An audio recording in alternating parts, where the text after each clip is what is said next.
سبق پھر پڑھ صداقت کا، عدالت کا، شجاعت کا، لیا جائے گا تجھ سے کام دنیا کی امامت کا۔ سامعین کرام، علامہ اقبال کی شخصیت کا مطالعہ کریں تو ہمیں جو ان کے ہاں ایک بہت ہی گہرائی میں اور بہت شدت کے ساتھ وابستگی نظر آتی ہے، وہ رسول کریم صلی اللہ علیہ وسلم کی ذات بابرکات سے وابستگی ہے، اور اس میں ان کے والد شیخ نور محمد کا بنیادی دخل ہے کہ انہوں نے بچپن ہی سے علامہ اقبال کے دل میں محبت رسول کا بیج بو دیا تھا۔ یہ ان کے حسن تربیت کا نتیجہ تھا کہ ان کے ہاں ان کی شخصیت میں اور ان کی شاعری میں رسول اکرم صلی اللہ علیہ وسلم سے وابستگی ہر جگہ نظر آتی ہے۔ یہ بہت معروف واقعہ ہے اور اس کا ذکر اس سے پہلے بھی ہو چکا ہے، اور علامہ اقبال نے اسے رموز بے خودی میں بیان کیا ہے، اور وہ بتاتے ہیں کہ ایک دن وہ گھر میں بیٹھے ہوئے تھے تو ایک فقیر مانگنے والا آیا، تو یہ ان کا لڑکپن کا زمانہ تھا، طبیعت میں خود سڑی اور شدت زیادہ تھی، چنانچہ یہ اٹھ کر گئے اور اس فقیر کو دھتکار دیا، اور اس کے ہاتھ میں جو ایک کاسہ گدائی تھا وہ بھی گر گیا اور اس کی سب چیزیں زمین پر بکھر گئیں۔ شیخ نور محمد اندر بیٹھے ہوئے یہ منظر دیکھ رہے تھے، ان کا دل بھر آیا اور انہیں بہت افسوس ہوا۔ انہوں نے اقبال کو سمجھایا اور اس سے کہا کہ بیٹے، قیامت کے دن جب لوگ حضور صلی اللہ علیہ وسلم کے سامنے جمع ہوں گے تو اس وقت یہ فقیر جو ہے یہ وہاں شکوہ کرے گا کہ میں شیخ نور محمد کے دروازے پر گیا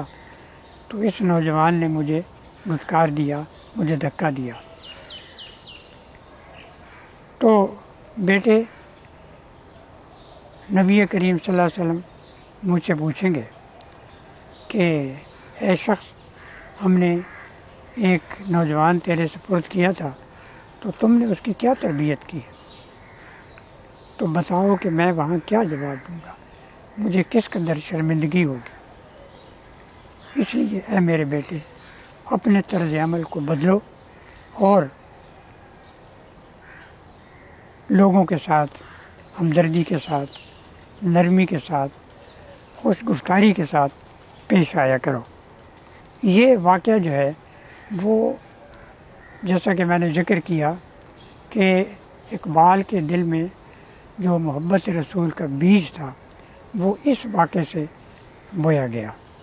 اور یہ ان کی رسول اکرم صلی اللہ علیہ وسلم سے وابستگی کی ایک کلید کی حیثیت یہ چیز رکھتی ہے۔ چنانچہ آپ شاعری کا مطالعہ کریں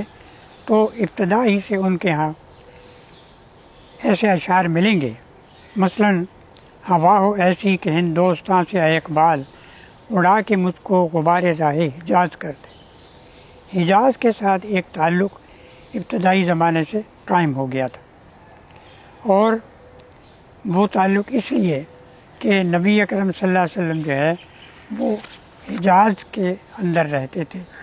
اور ان کی ایک نسبت بھی ہے، میر حجاز ہم انہیں کہتے ہیں یا حجازی بھی انہیں کہتے ہیں۔ تو اسی سلسلے میں ایک واقعہ بہت معروف ہے کہ علامہ اقبال 1905 میں جا رہے تھے انگلستان اعلیٰ تعلیم حاصل کرنے کے لیے۔ بحری جہاز سے سفر کیا جاتا تھا تو جب جہاز وہ بمبئی سے چلا، وہ چلتے چلتے ساحل عرب کے قریب پہنچا، تو اس وقت جو اقبال کی کیفیت ہوئی اس کو وہ ایک اقتباس کے ذریعے سے بیان کرتے ہیں۔ وہاں سے ایک خط لکھا اپنے ایک دوست کو، مولوی انشاءاللہ خان کو، اور اس خط میں لکھتے ہیں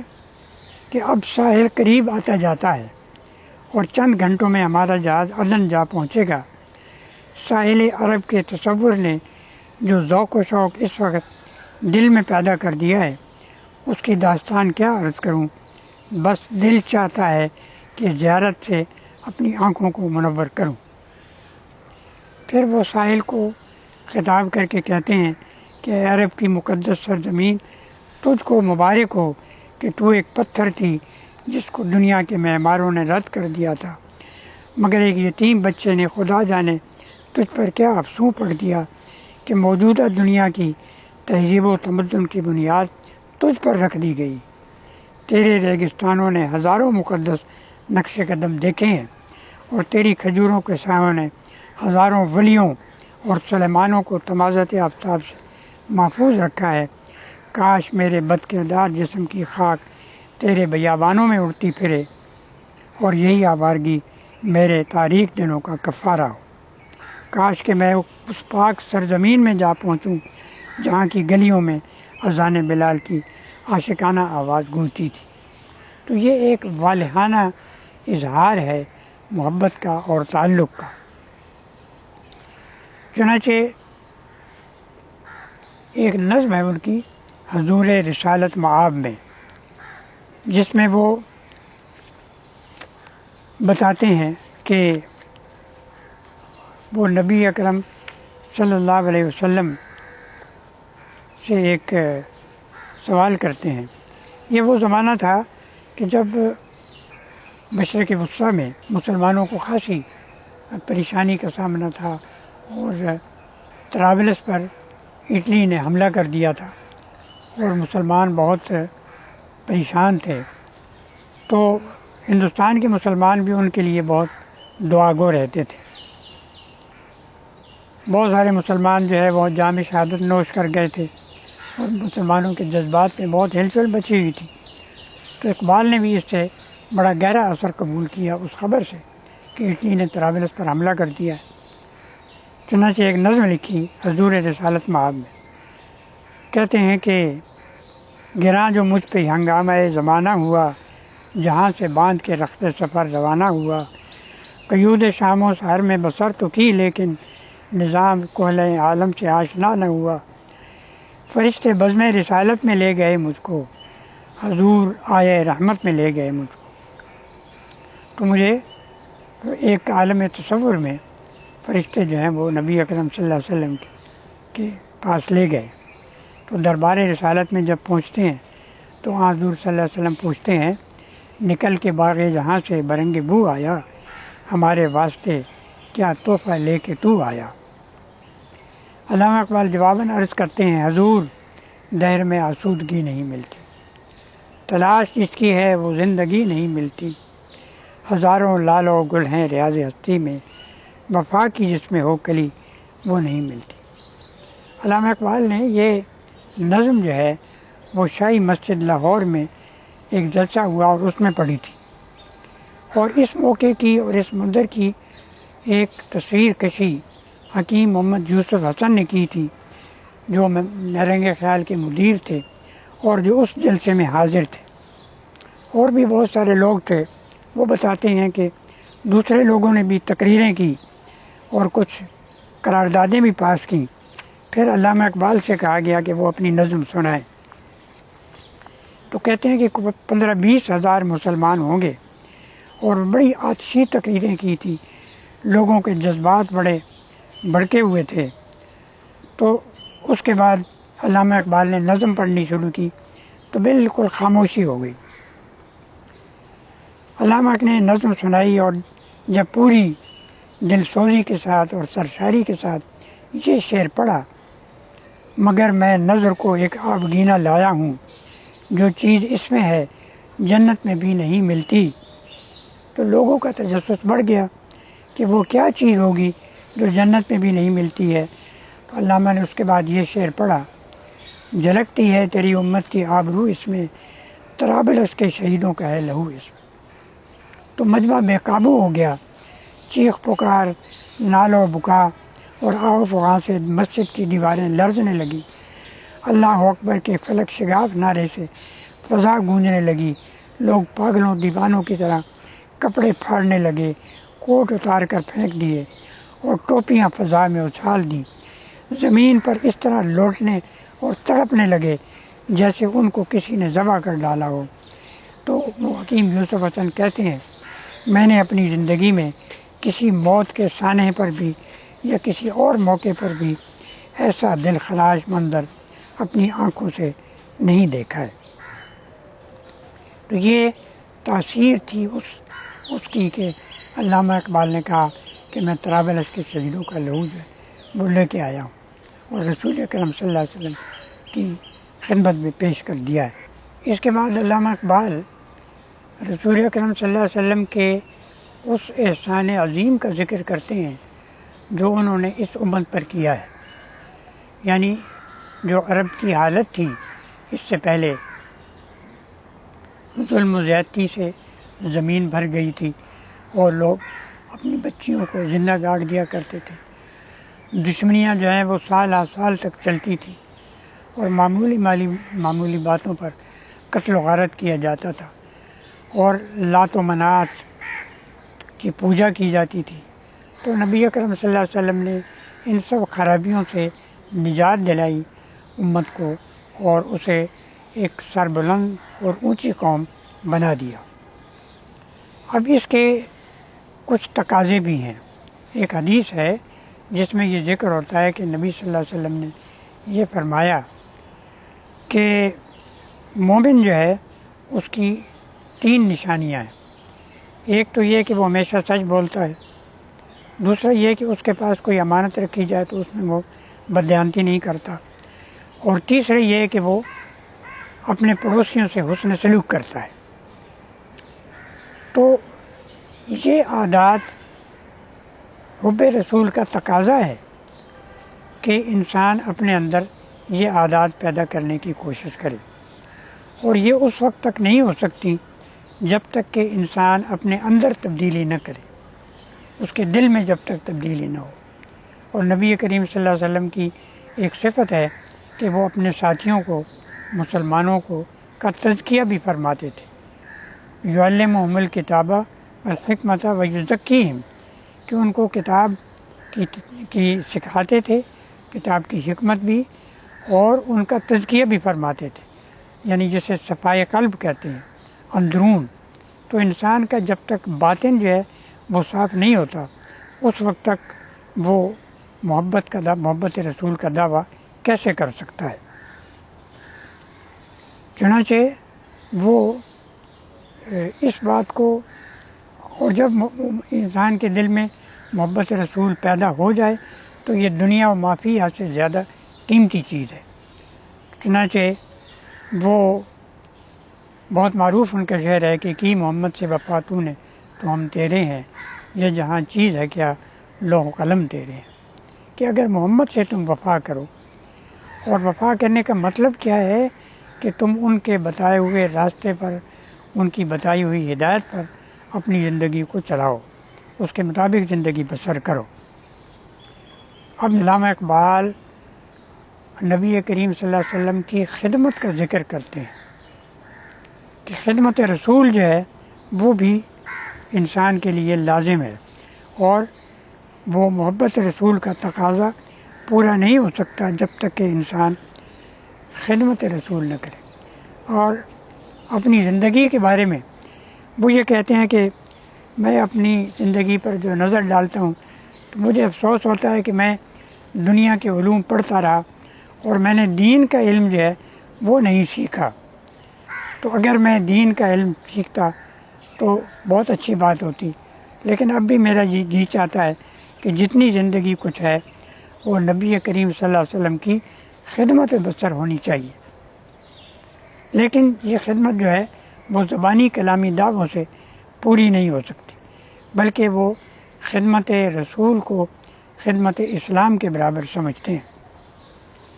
اور خدمت اسلام کیا ہے کہ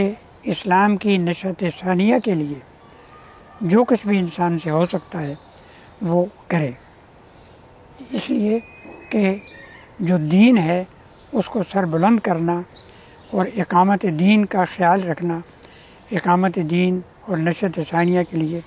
کوشش کرنا، یہ انسان پر فرض ہے۔ اس سلسلے میں وہ یہ بھی فرماتے ہیں کہ اس وقت اسلام جو ہے وہ حالت غربت میں ہے، یعنی وہ اجنبی ہے، اسلام غالب نہیں ہے، تو اسلام کو غالب کرنا جو ہے یہ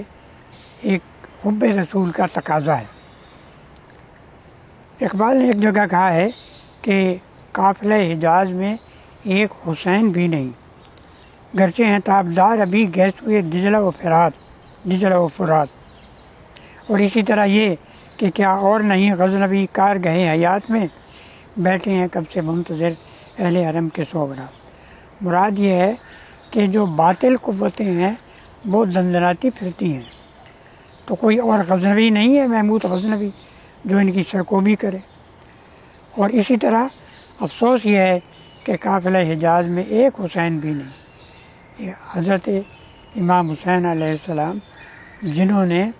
باطل کا مقابلہ کیا اور باطل کا سر نگوں کیا، تو اسی طرح ہمیں ضرورت ہے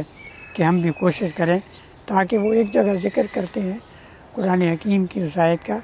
کہ لیظہرہ علی الدین کلہ، تاکہ دین جو ہے وہ تمام ادیان پر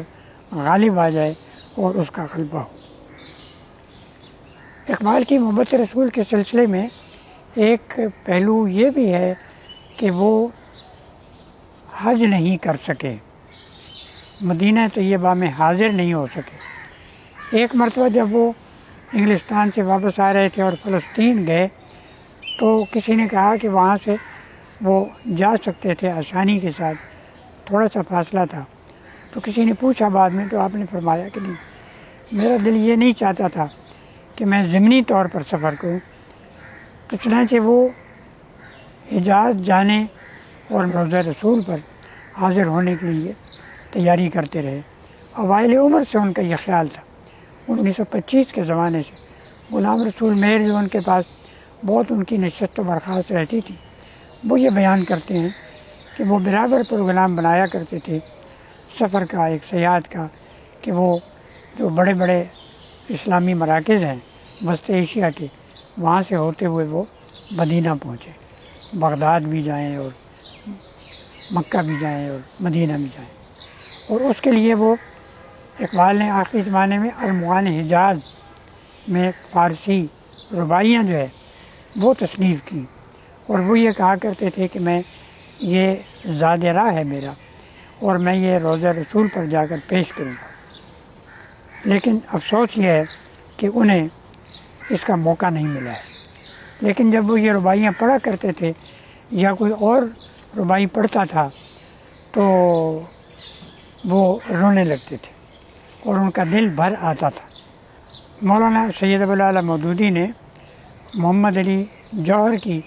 محبت رسول کے بارے میں لکھا ہے کہ ذات رسالت مآب صلی اللہ علیہ وسلم سے ان کے عشق اور شیفتگی کی یہ کیفیت تھی کہ جب نام تیرا لیجے تب چشم بھراوے۔ تو یہی کیفیت بالکل علامہ اقبال کی بھی تھی، یعنی علامہ اقبال جو ہے وہ بے اختیار نبی اکرم صلی اللہ علیہ وسلم کا نام آتے ہی یا ان کا تذکرہ ہوتے ہی رو دیا کرتے تھے۔ اور اس سلسلے میں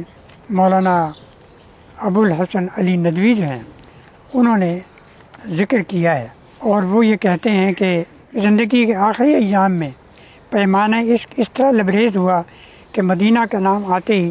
اشک محبت بے ساختہ جاری ہو جاتے تھے۔ وہ اپنے کمزور جسم کے ساتھ مدینہ الرسول میں حاضر نہ ہو سکے، لیکن اپنے مشتاق اور بیتاب دل نیز اپنی قوت تخیل